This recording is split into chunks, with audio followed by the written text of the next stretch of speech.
আযাব বন্ধ থাকে, এটা কি সঠিক কথা? এটা বহুল প্রচলিত একটি ভুল কথা। আমাদের সমাজে ব্যাপকভাবে প্রচলিত আছে, রমজান মাসে কেউ যদি মারা যায় তাহলে তার আর কবরের আযাব হয় না। আল্লাহ তাআলা আমাদের সবাইকে কবরের আযাব থেকে হেফাজতে রাখুন। কবরের আযাব থেকে বাঁচার জন্য হাদিস সম্মত কিছু আমল আছে। যেমন সূরা মুলক রাতে তেলাওয়াত করলে কবরের ফিতনা থেকে আল্লাহ তাআলা রক্ষা করে। পুরো রাতের ভিতরে কেউ সূরা মুলক পড়ে, নিয়মিত অভ্যাস আছে, মাঝে মধ্যে ছুটতেই পারে।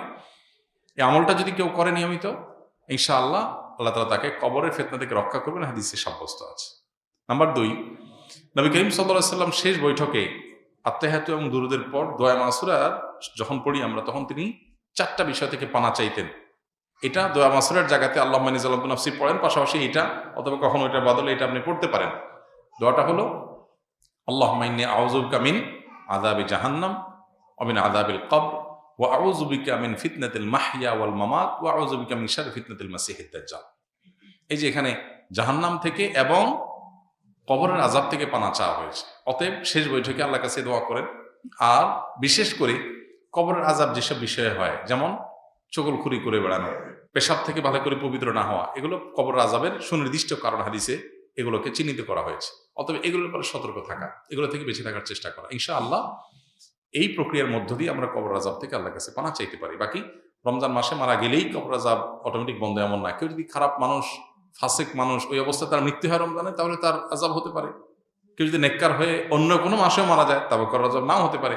কবরের আযাব হওয়া না হওয়ার সাথে রমজানের সম্পর্ক নেই। সম্পর্ক হলো কিসের? আমলের। কবরের আযাব না হওয়ার বন্দোবস্ত দুনিয়া থেকে আপনি করে গেলেন কিনা, এটার সাথে সম্পর্ক। সালাম দিলে 90 নেকি এবং উত্তর দিলে 10 নেকি, কথাটা সহি কিনা? এটাও বহুল প্রচলিত একটি গায়রে সহি কথা। সালাম দিলে 90 নেকি, সালামের উত্তর দিলে 10 নেকি, এরকম এইভাবে কোনো হাদিসে বিশুদ্ধভাবে সাব্যস্ত হয়নি। যেটা আছে সেটা হলো, কেউ যদি আসসালামু আলাইকুম বলে তাহলে সে 10 নেকি পাবে। ওয়া রাহমাতুল্লাহ যদি বলে আরো 10 নেকি যোগ হবে। ওয়াবারাকাতুহু বললে আরো 10 নেকি যোগ হবে। তাহলে মোট কত হলো? 30। এটা হাদিস দ্বারা সাব্যস্ত। দিলে 90 আর নিলে 10, এটা কোনো বিশুদ্ধ হাদিস দ্বারা সাব্যস্ত না। তবে হ্যাঁ, এটা ঠিক যে সালাম নেওয়ার চাইতে সালাম যিনি দিচ্ছেন তার সওয়াব বেশি হবে, কারণ তিনি ভালো কাজের সূচনা করেছেন। আবার আরেকটা ইম্পর্টেন্ট কথা হলো, সালাম দেওয়াটা সুন্নত, নেওয়াটা ওয়াজিব। দেওয়াটা সুন্নত, নেওয়াটা ওয়াজিব। এখানে ইসলামের একটা সামাজিক সৌন্দর্য দারুণভাবে ফুটে ওঠে। সেটা কি?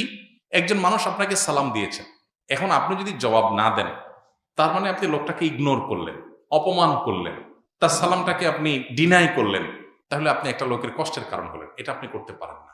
ইসলাম আপনাকে সামাজিক হতে বলেছে। তিনি যদি আসসালামু আলাইকুম বলেন, আপনি সৌজন্যতার খাতিরে ওয়ালাইকুম আসসালাম বলতেই হবে। হ্যাঁ, আপনি কাউকে সালাম দেন নাই, আপনি গুনাহগার না। কেউ দিয়েছে, আপনার এখন সৌজন্যতা রক্ষা করতে হবে। কেউ হাঁচি দেওয়ার পর আলহামদুলিল্লাহ বলেছে, আপনি শুনেছেন, তাহলে আপনার উপর ওয়াজিব ইয়ারহামুকাল্লাহ আপনাকে বলতে হবে। এটা মিন হাক্কিল মুসলিম এবং ইমানের ৭৭ শাখার একটা, যে হাসি দিয়েছে, আলহামদুলিল্লাহ বলেছে, আপনি শুনেছেন, তাহলে জবাব দিবেন। কেন? কারণ লোকটা হাসি দিয়ে যখন আলহামদুলিল্লাহ বললো এবং আপনি শুনতে পেয়েছেন, তাহলে সেক্ষেত্রে আপনি রিপ্লাই করার অপশন যেহেতু আছে, রিপ্লাই যদি না করেন, ব্যাপারটা হলো আপনি অসৌজন্যতামূলক আচরণ করলেন, তাকে আপনি ইগনোর করলেন, অপমানিত করলেন। এটা করতে পারেন না। এই জন্য কারোর সাথে দেখা হলে হাসি মুখে কথা বলতে বলা হয়েছে। হাসি মুখে কথা না বলে মানে আপনি তার দ্বারা বিরক্ত হতে পারেন। হাসি মুখে কথা বললে পজিটিভ অ্যাপ্রোচে কথা বললেন। ইসলামের যে সামাজিক সৌন্দর্য আছে, এখনকার পৃথিবীর মানুষ ভদ্র হয়েছে কয়দিন আগে, কয় বছর আগে। ইসলাম 1450 বছর আগে এগুলো শিখেছে আমাদেরকে। এখন বলে মে আই কামিং স্যার, আমি আসতে পারি? আল্লাহ কোরআনে 1400-1500 বছর আগে শিখেছেন এই জিনিসটা, যে তোমরা কারোর বাসায়, কারোর কক্ষে প্রবেশ করার আগে অনুমতি নাও। অনুমতি দিলে ঢোকো, আর না হলে ফেরত যাও। ইসলামের চাইতে আধুনিক ইসলামের চাইতে বেশি সৌজন্যতা বোধ আর কোথাও কোনো সমাজে কোনো কিছুতেই নাই। অতএব যে ইসলাম পালন করবে তার ভিতরে তার সবে আছে, আর যার ইসলাম নাই তার হয়তো কিছু থাকতে পারে, আরেকটা নেই। তার দুনিয়া আছে, আখিরাত নেই। আর আমরা তো আল্লাহর কাছে দোয়া করব, রব্বানা আতিনা ফিদ দুনিয়া হাসানা ওয়া ফিল আখিরাতি হাসানা। আমাদের বাবা ঢাকা নবাবপুরে বিশিষ্ট ব্যবসায়ী। আমি মাদ্রাসায় পড়তাম। আমার স্মৃতিশক্তি কম থাকায় 2 বছর পরও পরীক্ষা দিতে পারিনি, তাই এখন পড়াশোনা ছেড়ে বাবার ব্যবসায় সহযোগিতা করছি। আমার বাবা দোকানের কর্মচারীদের সাথে ভালো ব্যবহার করেন, কিন্তু আমার সাথে তিনি গালমন্দ করেন। আমাকে ইঙ্গিত করে কষ্ট দিয়ে কথা বলেন, যার ফলে আমার দোকানের কর্মচারীগণ হাসাহাসি করেন। এতে আমি কষ্ট পাই। এক্ষেত্রে আমার বাবার উদ্দেশ্যে কিছু বলুন। প্রথম কথা হলো যে, বাবা যদি কর্মচারীদেরকে কিছু না বলে সন্তানকে কিছু বলে, তাহলে ধরে নিতে হবে যে সন্তান আপন হওয়ার কারণে তার সংশোধনের জন্য নিজস্ব লোক হিসাবে বলে। আরেকজনের সন্তানকে, আরেকজনের বা ভাইকে, ব্রাদারকে, অন্য ঘরের মানুষকে শাসন করতে ইতস্তত বোধ করেন, কিন্তু নিজের সন্তানকে শাসন করেন। যে অনেক সময় দেখা যায় যে নিজের সন্তানকে বেশি শাসন করা হয়, এটা স্বাভাবিক। যিনি প্রশ্ন করেছেন তাকে বলতে চাই, আপনার বাবা আপনাকে একটু বেশি শাসন করেন, দোকানের অন্য কর্মচারীদেরকে শাসন করেন না। এটা আপনি ঘরের লোক হওয়ার কারণে। কারোর ছেলে বিড়ি খায়, কেউ তাকায়ও না, নিজের ছেলেটা বিড়ি খাইছে দেখলে শাসন করে, এটাই তো স্বাভাবিক। বরং তবে আপনি যেটা বলেছেন গালমন্দ করার কথা, সেটা যদি সত্যি আপনার বাবা করেন সেটা অন্যায়।